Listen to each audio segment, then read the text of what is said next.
పూరా లోకల్.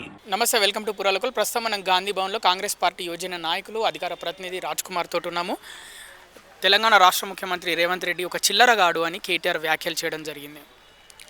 అంటే ఒక ప్రజాప్రతినిధిగా ఒక జెడ్పీటీసీ స్థాయి నుండి ముఖ్యమంత్రి రేవంత్ రెడ్డి గారు ఈ స్థాయికి వచ్చిండ్రు అని అంటే వారిని గౌరవించాల్సిన బాధ్యత ఒక ప్రజాప్రతినిధిగా ఉండడం అనేది ఒక కామన్ సెన్స్ ఉన్నోడు ఎవడైనా కూడా రెస్పెక్టబుల్గా మాట్లాడతాడు.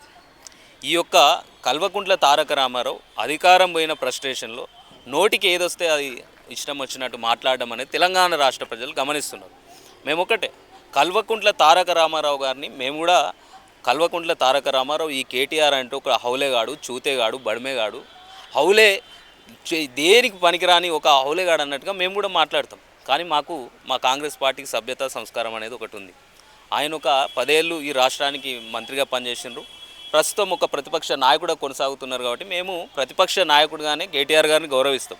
కానీ మా ముఖ్యమంత్రి గారిని పట్టుకొని ఇష్టం వచ్చినట్టు మాట్లాడుతున్నాడు. కాబట్టి మేము ఒకటే చెప్తున్నాం, కల్వకుంట్ల తారక రామారావు నువ్వు ఒకటే గుర్తుపెట్టుకో, ఈరోజు మీ నాయన నీ దృష్టిలో గొప్పోడు కావచ్చు, మీ నాయననే తలదాన్ని ఈరోజు మీ నాయన కూర్చున్న చైర్లనే మీ నాయన లేపి అటు ఫామ్ హౌస్లో పడేసి ఈరోజు కూర్చున్నాడు అని అంటే ఆయన ఎంతో గొప్పోడు అనేది నువ్వు ఒకసారి ఆలోచించు. రాజకీయాల్లో పదవులు ఇవాళ ఉంటాయి, రేపు మారుతాయి. కానీ ఏదైతే ఉన్నత వ్యక్తిత్వం మన పోరాట పటిమనే మనల్ని ఎప్పటికి కూడా ఒక ఉన్నత స్థానంలో కూర్చోబెడుతుంది. మీ నాయన తర్వాత నువ్వు ముఖ్యమంత్రి కావాలనుకున్నావు, నీకు మీ యొక్క ప్రభుత్వం పోయేసరికి అక్కస్తో మాట్లాడుతున్నావు. కానీ ఈ రాజ్యాంగ వ్యవస్థలో ఈ యొక్క కొడుకు పోతే తండ్రి, తండ్రి పోతే మళ్ళీ ఇంకోడు పోతే మళ్ళీ ఇంకోడు వచ్చే సంస్కృతి అనేది రాజ్యాంగంలో నడవది. మీ కల్వకుంట్ల కుటుంబంలో నడుస్తుందేమో కానీ ఈ రాజ్యాంగ వ్యవస్థలో నడవది. నీ కల్వకుంట్ల రాజ్యాంగం మీద మాత్రమే గౌరవం ఉందని మాకు తెలుసు.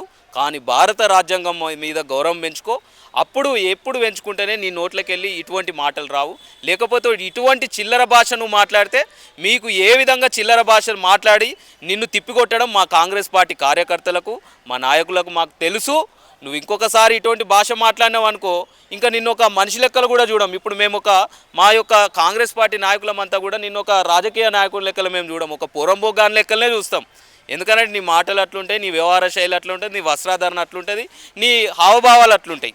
కానీ బిడ్డ, ఒళ్ళు జాగ్రత్త పెట్టుకొని మాట్లాడు. ఇంకొకసారి అటువంటి మాటలు రిపీట్ అయితే మాత్రం మా కాంగ్రెస్ పార్టీ నుండి అసలైన సంస్కృతి భాష ఎట్లుంటుందో మేము కూడా చూపెడతాం. కానీ మా నుండి అవి నువ్వు రానియవనే మేము అనుకుంటున్నాం. ఇక అంటే అసలు విషయం ఏంటంటే, రేవంత్ రెడ్డి ముఖ్యమంత్రి కాకముందు కూడా అప్పుడు ముఖ్యమంత్రిగా కేసీఆర్ ఉన్నప్పుడు కేసీఆర్ని కూడా ఇదే విధంగా మాట్లాడాడు అనే విధంగా వార్తలు వస్తున్నాయి. ఎప్పుడైనా కూడా రాజ్యాంగ వ్యవస్థలో ఈ ప్రతీకార ఏదైతే ఈరోజు తెలంగాణ రాష్ట్రంలో ప్రతీకార రాజకీయాలకు తెరలేపిందే కల్వకుంట్ల చంద్రశేఖరరావు గారు. తెలంగాణ రాష్ట్రంలో ప్రతిపక్షం అనేది అసలు ఉండద్దు. ఉంటే కల్వకుంట్ల కుటుంబం అధికారంలో ఉండాలి, ఆయన ముఖ్యమంత్రిగా ఉండాలి. ముఖ్యమంత్రిగా తదనంతరం కేసీఆర్ గారు వారసులైన కేటీఆర్ గారు, ఆ తర్వాత ఆయన మనవడు ఉండాలని కోరుకున్నాడు.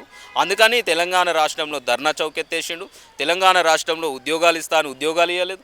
తెలంగాణ రాష్ట్రంలో దళితులను దగా చేసిండు, బీసీలను దగా చేసిండు. కాబట్టి ఆటోమేటిక్గా భాష మాట్లాడినాం 100%. ఆయన చేసే పనులను బట్టి మా యొక్క మాటలు ఆ విధంగా ఉండే. ఎందుకంటే అంత దిగజారిండు. ఏ ఉద్యమాలు చేసి తెలంగాణ రాష్ట్రం సాధించుకున్నామో అదే ఉద్యమ రాష్ట్రంలో ధర్నా చౌక్ లేకుండా ఎత్తివేసిన ఘనత కల్వకుంట్ల చంద్రశేఖరరావుది. కాబట్టి మా యొక్క ఉద్యమ బిడ్డలం అటువంటి భాషలు మాట్లాడినాం. ఇవాళ వీనికేమైంది? కల్వకుంట్ల తారక రామారావుకు ఏమైంది అంటే, ఇక అధికారం పోయేసరికి అధికారం పోయింది కదా అని అక్కసుతోటి ఏది పడుతుంది మాట్లాడితే ప్రజలు ఎట్లా యాక్సెప్ట్ చేస్తారు, మేము ఎట్లా యాక్సెప్ట్ చేస్తాం? అంటే కోపమా మీ మీద?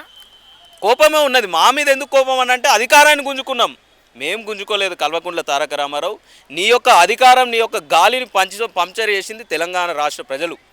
ఈరోజు కాంగ్రెస్ పార్టీ మీద నీ అక్కసు వెలగక్తనో, ముఖ్యమంత్రి రేవంత్ రెడ్డి గారి మీద నీ అక్కసు వెలగక్తే నీకేం గౌరవ మర్యాదలు పెరిగాయి. ఇంకా తెలంగాణ రాష్ట్ర ప్రజల దృష్టిలో నువ్వు ఏ భాష వాడితే అదే భాష కోణంలో నేను ఒక వ్యవహార శైలితోటి తెలంగాణ రాష్ట్ర ప్రజలు చూస్తారు. నువ్వు మంచి భాష మాట్లాడితే నీ మీద కొంచెం మారే అవకాశం ఉంటుంది. కాబట్టి ఇకనే నీ భాష మార్చుకుంటావని అనుకుంటున్నాం.